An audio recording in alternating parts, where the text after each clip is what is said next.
Let's see.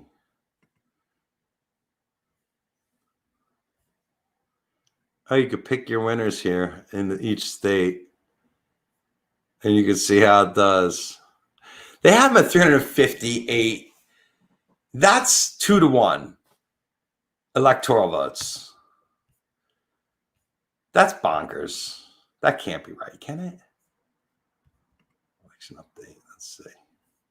I'm here to remind you that Trump can still win. He can win too. Look who's here. Noel Casler. Hey, brother. How are you? Good, man. How are you? Nice surprise. Thanks, Jeff. Thanks for having me, man. Well, I don't know what happened, but our show on YouTube shot up this weekend. And I was like, holy shit. And I was like, I should check in with Noel and see what's going on, because I'm sure you're a really busy guy right now. It's my busy season, but I appreciate coming on here, and I appreciate like how many people saw that episode we did together. That was excellent. And what a night. I mean, look, the last time I saw you, RBG died when we were on the air, and now there's a woman in her place.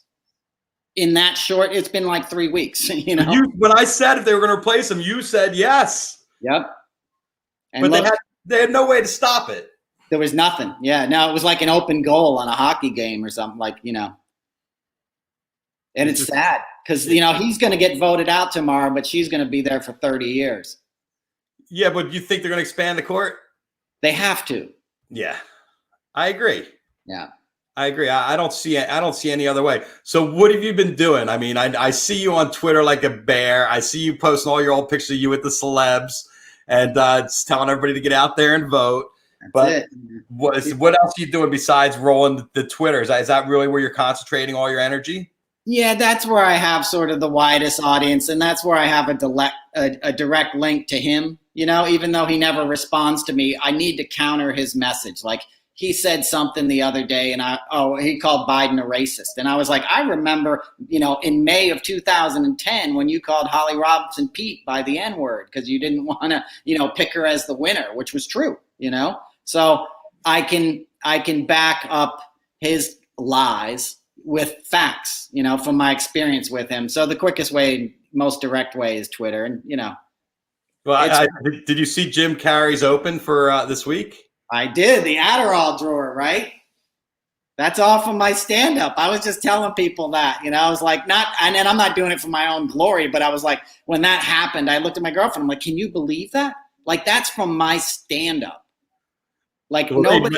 They know you were there. They know it. It was in that, wasn't it in that it was studio? In 8H. Yeah, 8H is where we shot it the first time.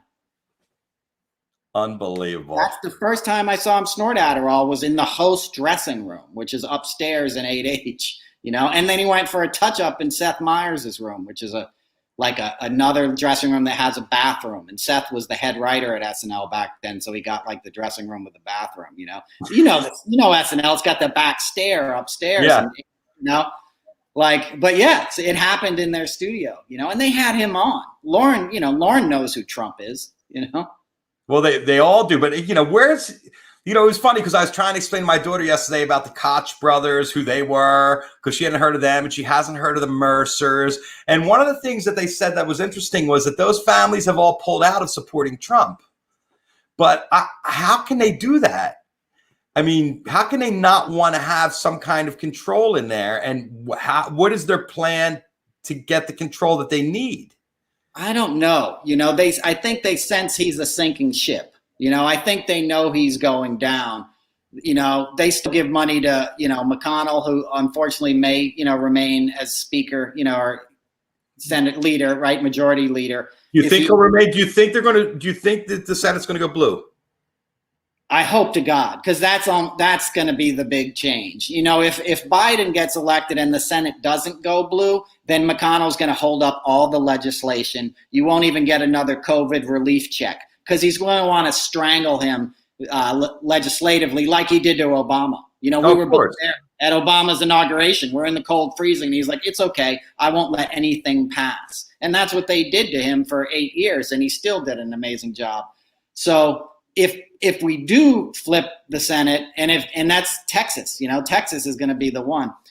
we'll have we'll be able to remake this world. We'll be able to pack the courts, and I don't want to say pack the courts like it's some bad word. It's not, but they've been packing the courts now for 4 years. Exactly. Hundreds of judges. Exactly. And 9 judges, it's like we're not in 1785 anymore. There's a lot more people in this country that need a voice, like to have 9 people with 6 conservatives affect whether we can get health care. The first thing they're going to do is repeal ACA. That they argue that in 2 weeks. Do you think that the Democrats get in, they're going to make some real changes to election reform and get rid of the lobbying and put term limits in for people like senators and Supreme Court justices? I do. I think if they get in, then the younger guard, the AOCs, the Katie Porters, the really kind of the people that we need, the next generation that's really on the ball and has some ideas, I think they'll get a voice like never before. I think Nancy Pelosi and these other people will sort of step back and allow the change that represents where we are as a country now to happen, because we're not a country that needs to be governed by a bunch of 70-year-old conservative white men, holding on to like some Christian fundamental idea, which is all BS anyway. They're just using it to line their pockets and manipulate working folks, So I think they've already promised. They said, we flip the Senate and we elect Biden, it's going to be the busiest first 6 months you've ever seen. And that's what we need to do. Like, let me say one more thing. Like, we have a disaster on our hands. We had 100,000 new cases on Friday. We're worse off now than we were 9 months ago with this thing. So we need leadership. We need to roll up our sleeves, and we need to confront the coronavirus pandemic, or we're not getting anywhere, No, you see it for sure. Well, we're all hoping that that's the way it goes. And I think you're right. It needs to go that way because anything else would be half-assed and it's just going to fuck the agenda, which is what's happened all the way across the board. And we don't need pain anymore. I think there's a reckoning coming, and it's only because he's pushed the level so far. I mean, he did nothing to unify anybody. And if anything, he's gotten even more divisive coming into the election. Why wouldn't he unify? Is it because he just doesn't have it in his capacity? Exactly. I mean, he led a chant today that LeBron James sucks. No. Yeah, he led his followers. LeBron James sucks. Like, that's not going to win you Ohio, and that's about the most overtly racist thing you can do. And LeBron James is one of the best human beings we've ever produced in this country. The guy is a mensch, forget about his athletic prowess. Behind the scenes, the dude is like just stellar individual, who's doing great things in his community. So to lead a crowd of aggrieved white folks in a chant of LeBron James sucks is just ugly, and it's not the generation, it's not the direction this country needs to go in, and it's over the line. Yeah, and even how about it? I thought last night was over the line with the lock Fauci up. Yeah, and he said today he's going to fire Fauci. He's going to fire him like on Wednesday or something. Is that what he said? Yeah, and he can't do it. He can't really do it because he's a civilian kind of like civil servant, but he'll try, Well, he's been trying to alienate him and get him to quit now for 6 months. I know. But he doesn't. It is amazing that these are the chants and this is what the people get behind, and they're all behind him like, yay, science is bad. Right, exactly. And then he leaves them in the parking lot. Twice. He did it again last night. In Georgia, he left hours in freezing temperatures, and amazing these people like fool me once, shame on me. Fool me twice. I mean, Come on. Or shame on you. That's it. I got it wrong, but unbelievable. And I just don't get it. I know. It's it's a scam. It's just like a big con that a lot of people got swept. I was on the road yesterday. We're up in Westchester. We drove into the city, and I saw those caravans. We were leaving at 9 a.m. We were going down 684, and they pass us. They had yellow lights on their trucks and all the Trump flags. And I'm like, what the heck is this? And then we're in the city all day, and we leave, and they just come off the Tappan Zee Bridge because they went and shut down the Garden State. Or It's not the Tappan Zee, it's the Cuomo Bridge now. So they came on the bridge, and they shut down the bridge. Oh, wait, the Cuomo Bridge is the old Tappan Zee? Yes. Oh shit, that's huge. 287, the thing that connects New York with New Jersey and, crosses the Hudson River. And they shut it down and were like waving their flags. And of course, the troopers didn't do anything to them. But the fact that basically, I guess the point I'm trying to make, it's like, do you remember the old Yankees game when you'd go get a cheap seat and sit in the bleachers? And you just be around like the gnarliest, like boisterous, just loud dudes, where you're like, if I get out of here without getting my ass kicked, it's a good game, and you'd leave by a certain inning, but that's what it is. It's like the most obnoxious dudes in high school, that never studied and didn't care about other people. And, you'd be admiring a flower and they'd stomp on it. It's that kind of appeal. It's the kind of people who want to smash butterflies just because they can.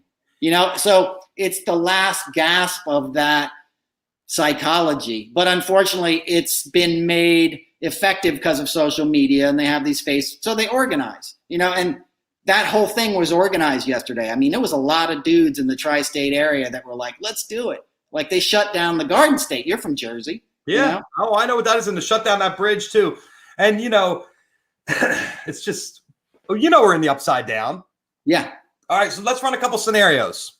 Okay. Trump wins. Wow, well, that's horrible. Trump wins. I mean, sell the house, head to Barbados or something. It is kind of leave the country because there's no way he's going to fix anything, right? And it's just going to get worse for 4 more years. He'll be a dictator. He wins. He's clamping down. He's going after his critics. He'll go after a free press. He'll install his daughter or something like that, a year or two into it. Like he'll be a psychopath.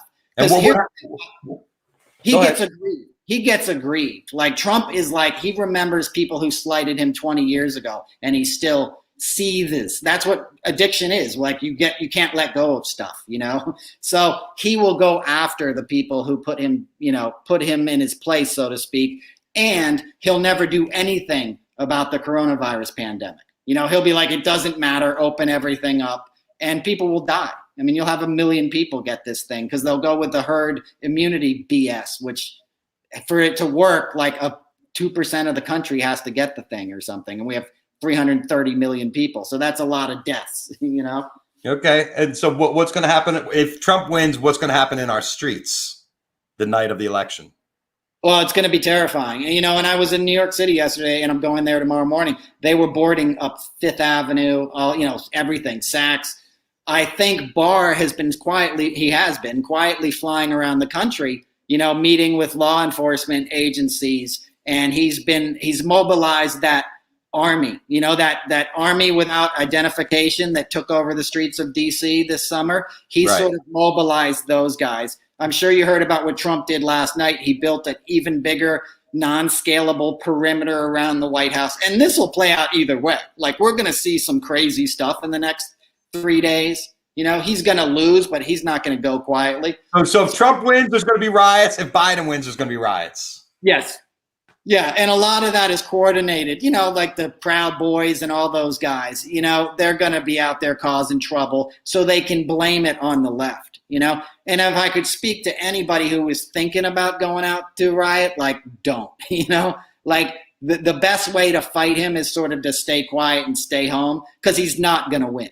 We will count these votes. When the absentee ballots come in, when the military votes come in from overseas, he'll lose. But so don't make it worse. It would be my advice. But yeah, it's going to be gnarly in the streets. So stay home. I think that's really good advice. Yeah. And what do you think result wise? You think we're going to know tomorrow night?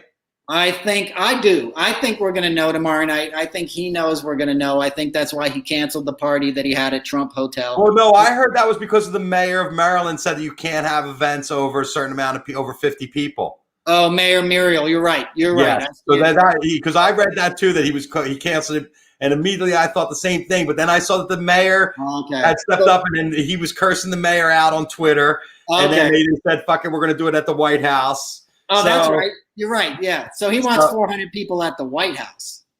Hey, super spreader events. Exactly. I mean, the numbers are going up in all the places he's having these. 700 people he's killed. That's more than any mass shooter. Like 700 people have died. Have they traced 700 deaths to his to his 330,000 infections with 700 deaths over 18 rallies. And that was previous, to the 20 rallies he's just had in the last few days. That was like as of last week. So no, imagine how many people are going to die from these events like right now, like the people that are standing out there in Georgia packed tightly in the 40 in Beverly Hills. You should see them in Beverly Hills. They're coming from all over Southern California to stand on Santa Monica Boulevard because they know nobody's going to watch them in Rancho Cucamonga. So they're all like, let's get in our trucks and go down to Beverly Hills. And they're all standing there waving flags and yelling at people and threatening, hey, I saw your Biden bumper sticker. We got your license plate and we're going to come for you. That's insane, man. I've never seen anything like it. Okay, so our scenario is, okay, Biden wins. We're going to get riots either way. What does Trump do for the next 11 weeks or 12 weeks? Right. So here's my first best case. I think we will know tomorrow night. I'm hoping that it'll be a landslide. Biden takes Pennsylvania, and we basically know it's a done deal by 10 o'clock or something. And then people do celebrate. What Trump is going to do, he's going to bunker in, and I think Bill Barr is going to be running point for him, like figuring out if they can sort of finagle electoral votes here, not certify the electoral votes, and I think they're going to see if they can get him to sort of steal it. I think the pressure will be immense quickly, and I think McConnell or somebody else will go talk to Barr and Trump and say, you got to go, buddy. Like, it ain't happening. You got to step aside. At which point I think Trump will be out of there. I think he's going to go down to Mar-a-Lago, and sort of shelter in place until January. I think he's just going to go down there and tweet and negotiate a contract with, OAN or whoever. He'll be the new Rush Limbaugh. He'll get a radio contract for $50 million bucks, and he'll just be like, screw you guys. You stole the election. And he'll have a new narrative. He'll have a new enemy, an aggrievement, because it's all a grift. He doesn't want to be president. He wants to make money and he wants to cause trouble. And he can do that just as well, from the comfort of Mar-a-Lago. So I think he'll go down there. I don't think he'll go to the inauguration. I don't think he'll hand off power. I don't think he'll meet with Biden. I think he'll be like a pissed off little boy, take his toys and go down to Mar-a-Lago. And also he'll do that so he can pump more of our tax dollars into his clubs. He'll go to Doral every day and play golf because he gets to run up huge bills in our name. Oh, he already has. Right. So he'll be doing that for 6 weeks, stealing everything he can. Well, it's more than 6. It's January. It's November 3rd's the election, right? So you have 3 more weeks in November. You got 4 more weeks in December, long weeks at that, the 31 days. And then you have January 20th. So it's almost like 10, 11 weeks. It's almost 3 months that he's in office. Right. So, because I thought it was 6 weeks too. I was like, it's 6 weeks. And then I did the math and I'm like, oh, no. It's a little bit longer than that. So my feeling is that he's going to scorch earth. He's going to blow through any cash that he has on hand and leave a bunch of splinters in the White House. He's going to take that Martin Luther King bust and throw it through the fucking wall. He's probably going to trash and leave a bunch of toothpicks for Joe Biden, and there's going to be nothing in the coffers. I mean, I think he's just going to spend everything that he has or try to put it into some kind of fund for himself and leave nothing for our country. I heard the scenario about Pence, him resigning, Pence becoming president, and then Pence pardoning Trump, even though that doesn't apply to SDNY charges, right? Yeah. To state charges, but there is enough for him. Do you think that that's a plausible scenario? Absolutely. I think that's highly likely. That'll become his chief concern at some point tomorrow night or within the next few days. How do I cover my ass legally? He very well may do that. And they can go after him in New York, but if he doesn't show up in New York, they're not going to extradite him. They're not going to do an extraction at Mar-a-Lago when he's the ex-president. So he just may have a bench warrant out from SDNY and a pardon for federal crimes. But you're absolutely right. It will be scorched earth. I also think, Jared is very nefarious. I think Jared and those guys are going to be opening up the safes, like, hey, who wants to buy state secrets? Hey, Saudi Arabia, what contracts do you want? So I think he'll be handing out a bunch of military contracts and, weapons deals and every kind of thing that they can get a piece on, land deals, the unsexy stuff with the Bureau of Land Management, but stuff that's worth a fortune, mineral rights, all those kind of things that are under federal purse strings that you can give to private industry. He'll be doing that left and right. It'll be like an estate sale, but it'll be our country. Like, we're moving. Who wants to buy New Mexico? Even more than the estate sale, it'd almost be like if you're a billionaire and your wife's about to divorce you and she's trying to take you to the cleaners before you go and not leave you with anything in the savings, right? So you have nothing left. And that's kind of, he's kind of raping the country and to get, he's doing it already, I think, with his golf game and everything else. It's just mind-boggling to me that we've had to sit along for this for so long and to try to make it work. But I'm happy that we're finally here after 4 years. There's a part of me that feels that there's a change coming. I feel a shift in the tide, just in the energy in the world. I could be alone, but it just seems to me like people are sick of this. I mean, did you see 60 Minutes last night?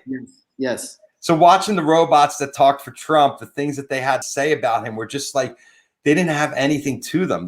And then when you heard somebody talk about Biden, they were talking about the shortfalls of Trump. There was just so much to it. Yeah. It's like people blowing smoke up their ass, and then there's people that understand and are tired of it and what we need to change. So that's well said, Jeff. That's it, man. You can feel the change. It's like you're a deadhead. Like, you've been to fish shows. It's like you can feel an energetic thing when people's energy gets up, and like, that's what's going to happen. As a tribe, there's enough of us that realize, like, this is insane and we don't want any more of this. And you can feel the hope come back in a little bit. It's palpable. You can just, like you said, his team is spent. His surrogates are just Jason Miller and Katie McEnany, or whatever the heck her name is, Kaylee. They're just robots, like you said. So I think a change is going to come. I think we're going to have to fight for it a little bit. And I think we're also going to be mad at ourselves for letting it happen. Because like you said, like, sometimes you just look at it and you're like, how did he serve out a full term? How did a guy who tried to shake down Ukraine, who wanted to nuke hurricanes, like, how did he get to, like, serve out a full term? But well, you know what it was? It's greed that kept him in place. It's everybody's greedy and everybody wants to hold on to what they have. One thing about these old rich white guys, they don't want to give up what they have. They don't want to share. That with the one lady on 60 Minutes, where all she could talk about was her fucking 401k. Right. So you have to be alive to spend a 401k. Understood. You have to make it to 65 years old. Well said. And you know what? I mean, this pandemic is the worst thing that ever happened. Had it not happened and the stock market was still up, he'd probably be cruising into re-election right now. I agree. Yeah, because he's the incumbent. So we're going to take care of him. Well, I know you got a lot to do, and I appreciate you coming on and catching up with us again. I love your spirit. I love what you're doing. And you're going to be, you're still going to be here. And I know you're always going to be fighting that guy. But let's face it, your bread and butter. Hopefully your bread and butter is out the window tomorrow. No. Exactly. Hey, it's my sacrifice. If I can make that for the country, I'm willing to do it. I'll start my jam band.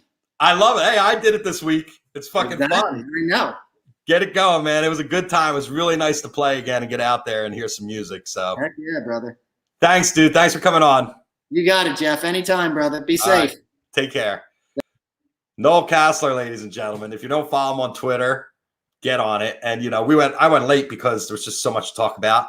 I don't really care because I'm just hanging out with you guys, having a little puff, enjoying our company, and getting ready to go to the next chapter. So thank you all for tuning in. I'm going to cut this down so it's just Noel's piece on YouTube. So there's a smaller clip as well, and people can access it a little bit easier because it's important stuff. I mean, it's a little late now, right? Because the cat's out of the bag. We all kind of feel what's going to happen over the next 24 hours. We're all excited. We're going to be here tomorrow. We have a lot to talk about. I'm not going anywhere. 420 Live coming back on Wednesday. We have Wendy Starland, who helped launch Lady Gaga's career and many other careers. And on Thursday, we have Larry Flowers, who creates jewelry for all the hockey players and rock stars, and will tell us what a real diamond is and how to get into it. I'm still working on Friday. Like I said, it's Mercury retrograde, so things haven't been exactly lining up. People have had tragic accidents in their family, in their lives, hurricanes and earthquakes and all kinds of shit. And I get it. This is a very strange time we're in, but we're all buckled down. We're ready for what's next. So tune in tomorrow. I'll be here. Hopefully you'll be there. Peace, love, and happiness to everybody out there. Peace, love, happiness. Got it? Big hug.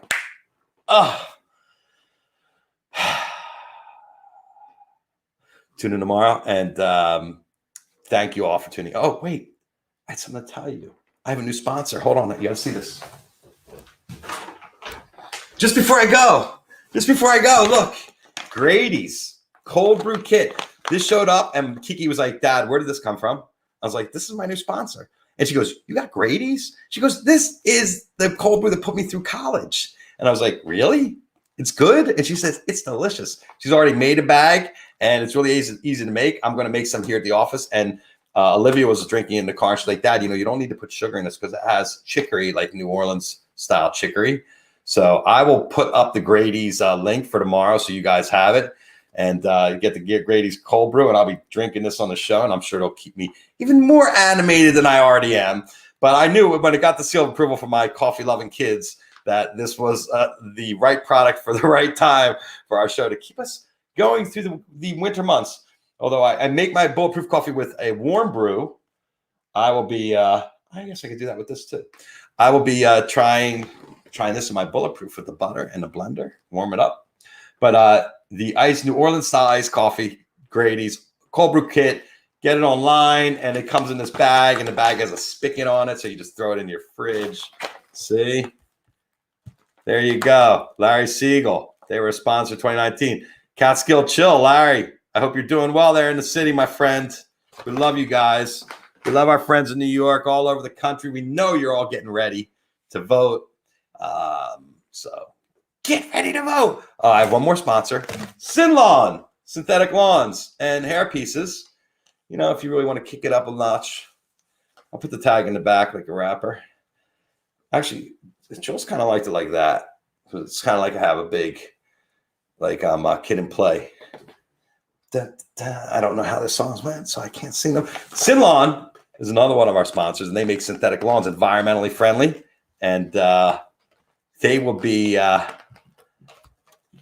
doing a contest to sell you to give you a 5-foot by 7-foot roll this that you can roll out on your patio, or you can roll it out in one of your rooms. Put some of this nice yellow light in it so you feel like it's daylight. You people on the East Coast can have a room with grass, put some benches in it. Check out sinlawn.com for all your environmentally friendly lawn needs. In California, we don't like to waste water on our grass because water is very valuable. If you ever read Dune, you would know how valuable water is. They recycled their own body water in that. My daughter's actually reading Dune, but I think it's just because Timothy Chalamet or whatever his name is going to be in the sequel.